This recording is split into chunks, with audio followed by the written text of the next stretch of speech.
Hi hello only one viewers. இன்னைக்கு நம்ம பார்க்க போகிற வீடியோ மிக முக்கியமானதாக இருக்கும்னு நான் நம்புகிறேன். ஏனென்றால் இலங்கையை பொறுத்த வரைக்கும் இந்த 2024 வருடம் என்பது பாரிய விடயங்களில் மாற்றத்திற்குட்பட்ட வருடமாகத்தான் இருக்க போகின்றது, மேலும் இருந்து வருகிறது. ஏனென்றால் இந்த வருடத்தில் தான் வரி திட்டத்தை அமுல்படுத்தியுள்ளனர். அதே போன்று அன்றாடம் ஏழை முதல் பணக்காரர்கள் வரை எடுத்துக்கொள்ளக்கூடிய உணவுப் பொருட்களில் கூட பாரிய விலை உயர்வுகளை சந்தித்துள்ளனர் இந்த இலங்கை மக்கள். அப்படிப்பட்ட சூழ்நிலையில் இன்று, அதாவது 2024 முதலாம் மாதம் 30ஆம் தேதி, இன்று இலங்கையில் பேசப்படக்கூடிய மிக முக்கியமான 3 விடயங்களை பற்றி நான் உங்களிடம் கூறலாம் என்று வந்துள்ளேன். This is onlyonetamil. இந்த வீடியோ லைக் பண்ணுங்க, ஷேர் பண்ணுங்க, மறக்காம சேனலை சப்ஸ்கிரைப் பண்ணுங்க. ஆன்லைனில் பணத்தை முதலீடு செய்வதாக பாரிய மோசடி ஒன்று இடம்பெற்றுள்ளது. கொழும்பில் ஆன்லைனில் பணத்தை முதலீடு செய்வதாக லட்சக்கணக்கான பணத்தை மோசடி செய்த நபர் ஒருவர் கைது செய்யப்பட்டுள்ளார். இன்று இலங்கையில் பிரபல்யமாக போய்கொண்டிருக்கக்கூடிய ஒரு விடயம்தான் இந்த ஆன்லைன் வேலைகள் அல்லது முதலீடுகள். ஏனென்றால் பணத்தின் பங்கினை நாங்கள் முதலீடு செய்வதன் மூலம் அதனது இரட்டிப்பு பல மடங்குகளில் எங்களுக்கு லாபம் தரக்கூடியதாக காணப்படுகிறது.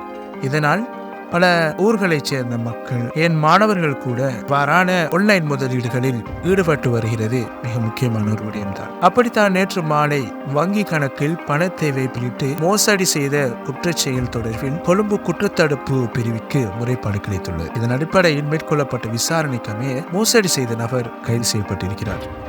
சந்தேக நபர் பன்னிப்பிட்டிய ஹெரிப்பிட்டிய பிரதேசத்தில் வசிக்கக்கூடிய 22 வயதுடைய நபர் ஆவார். கொழும்பில் குற்றத்தடுப்பு பிரிவினர் மேலதிக விசாரணைக்காக அவரை வைத்துள்ளனர். ஏனென்றால் இந்த 22 வயது என்பது மாணவ பருவம் என்றும் எங்களால் கூற முடியும். இந்த மாணவ பருவத்தில் வெளிநாடுகள் அல்லது ஏனைய சில கல்வி திட்டங்களின் மூலம் இவர்கள் தாம் கற்ற விடயங்களை ஆன்லைன் வேலைகள் அல்லது ஆன்லைன் முதலீடுகள் என்று கூறி ஏனையவர்களிடம் பணத்தை வாங்கி செயற்படக்கூடிய ஒரு நிகழ்வுகள் இக்காலத்தில் நடந்து கொண்டிருக்கின்றது. அப்படித்தான் இந்த 22 வயதுடைய நபர் ஆன்லைனில் பணத்தை முதலீடு செய்வதாக கூறி ஏமாற்றியுள்ளார். மரக்கறி விலையில் ஏற்பட்ட திடீர் மாற்றம். அமைச்சர் வெளியிட்டுள்ள தகவல்: இன்னும் 2 மாதங்களில் மரக்கறிகளின் விலை இயல்பு நிலைக்கு திரும்பும் என கமத்தொழில் மற்றும் பெருந்தோட்ட கைத்தொழில் அமைச்சர் மஹிந்த அமரவீர தெரிவித்துள்ளார். ஜனாதிபதி ஊடக மையத்தில் நேற்று, அதாவது 29ஆம் தேதி நடைபெற்ற ஊடக சந்திப்பில் கருத்து தெரிவிக்கும் பொழுதே அமைச்சர் இவ்வாறு சொல்லியிருக்கிறார். இது தொடர்பில் மேலும் கூறுகையில், கனமழையால் பாரிய அளவில் மரக்கறி பயிர்கள் அழிந்ததே மரக்கறி விலை உயர்வு காரணமாகும். சில விவசாயிகள் ஒரே விவசாய நிலத்தில் பல முறை காய்கறி விதைகளை பயிரிட்டனர். ஆனால் அவை மழையால் அழிந்துவிட்டன. ஆனால் விவசாயிகளுக்கு நாங்கள் வழங்கிய நெட் ஹவுஸ்களில் பயிர் செய்ததால் ஓரளவு மரக்கறிகள் சந்தைக்கு வந்தன. இன்னும் 2 மாதங்களில் மரக்கறிகளின் விலை இயல்பு நிலைக்கு திரும்பக்கூடிய வாய்ப்புகள் அதிகம் காணப்படுவதாக கூறியுள்ளார். 2024ஆம் ஆண்டில் நம்ம தேசிய நுகர்வு இலக்கை அடைய நெல், சோளம், உருளைக்கிழங்கு மற்றும் மிளகாய் ஆகிய 4 வகையான பயிர்களின் உற்பத்திக்கு முன்னுரிமை அளிக்க முடிவு செய்யப்பட்டுள்ளது. அதே போன்று வெங்காய பயிர் செய்கையை எடுத்துக்கொண்டால் ஏனைய பயிர் உற்பத்திகளை ஊக்குவிப்பதோடு இந்த 4 வகை பயிர்களை முக்கிய இலக்காக கொண்டுள்ளோம் என அமரவீர தெரிவித்துள்ளார். பெரிய வெங்காய பயிர் செய்கையுடன் சின்ன வெங்காய உற்பத்திகள் வீழ்ச்சி அடைந்துள்ளது. எனவே இந்த ஆண்டு மீண்டும் சின்ன வெங்காயம் பயிர் செய்கைக்கு ஊக்குவிக்க நடவடிக்கை எடுத்துள்ளோம். அதே போன்று மொன்றாகலை, குருநாகல், மொரகொல்லாகம, நியந்தகம ஆகிய இடங்களில் சின்ன வெங்காய செய்கையை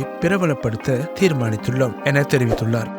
ஏனென்றால் கிழக்கு மாகாணத்தை பொறுத்த வரைக்கும் இந்த அடைமழையின் காரணமாக ஏற்பட்ட வெள்ளப்பெருக்கு மற்றும் வான்கதவுகள் திறப்பின் காரணமாக பல வயல் நிலங்கள், அதே போன்று பயிர் நிலங்கள் என்பன சேதத்திற்குட்பட்டதை நாங்கள் அறிவோம். அதே போன்று பல மக்களுக்கு நிவாரணங்கள் கூட அந்த கிராமப்புறங்களிலோ அந்த நகரப்புறங்களிலோ கிழக்கு மாகாணத்தில் வாழக்கூடிய மக்களால் நிவாரணங்கள் வழங்கப்பட்டன. அதே போன்ற ஒரு முக்கியமான விடயம்தான் இன்று நடைபெற்றுள்ளது. இலங்கையை பொறுத்த வரைக்கும் இந்த ஒரு விடயம் அனைவரையும் மிக ஆழ்ந்த கவலைக்குள் மாற்றியுள்ளது என்றுதான் நாம் கூற வேண்டும். பதுளையில் பாடசாலை மாணவி ஒருவர் இரத்த அழுத்த மருந்தை அளவுக்கு அதிகமாக உட்கொண்டு உயிரை மாய்க்க முயற்சித்துள்ளார். இதற்கு காரணம் என்ன?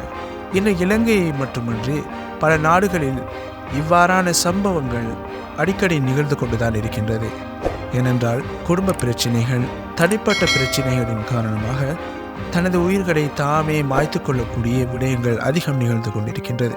ஏன் பார்ப்போம் வாருங்கள். தரம் 11 கல்வி கற்கும் மாணவியே இவ்வாறு உயிரிழந்துள்ளார். அவர் தனது தாயாரிடம் பயிற்சி வகுப்புகளுக்கு பணம் கேட்டுள்ளார். அங்கு தனது தந்தை மற்றும் அவரது தாயாருக்கு இடையே ஏற்பட்ட வாக்குவாதத்தால் அவர் மனமுடைந்துள்ளார். இந்நிலையில் மாணவி சில மாத்திரைகளை உட்கொண்டமை தெரிய வந்துள்ளது. பின்னர் சுகையினம் காரணமாக அவளது தந்தை உடனடியாக பதுளை பொது வைத்தியசாலைக்கு அழைத்துச் சென்றுள்ளார். அங்கு மாணவி இரத்த அழுத்த மருந்து அதிக அளவு உட்கொண்டுள்ளதாக வைத்தியர் தெரிவித்துள்ளனர்.